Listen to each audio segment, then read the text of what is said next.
izlərin fincanda, mətbəxdə səssiz gülüşlərin hələ də gəzir havada. Səni sevirəm qadınım, bu ürəyim tək adınla yatır.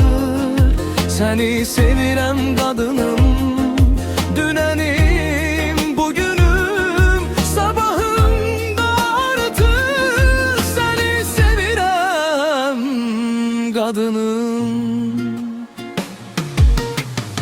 Pəncərə kənarı plaşın asılı, payız küləyi soruşur səni.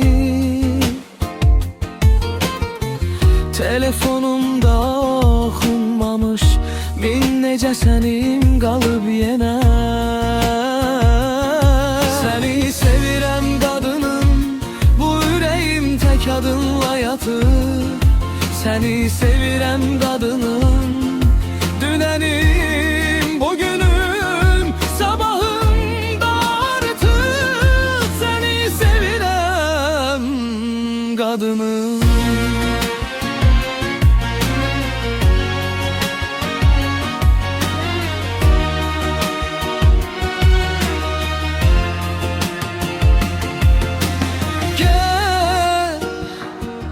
İncimə sözlər dolaşır, dil demir, gözüm deyir hamını. Əllərində yəndə əlimə, dünya sakit olur, dayanır zamanın. Səni sevirəm qadınım, bu ürəyim tək adınla yatır. Səni sevirəm qadınım, dünənim, bugünüm, sabahım da artır. Səni sevirəm qadınım, bu ürəyim tək adınla yatır.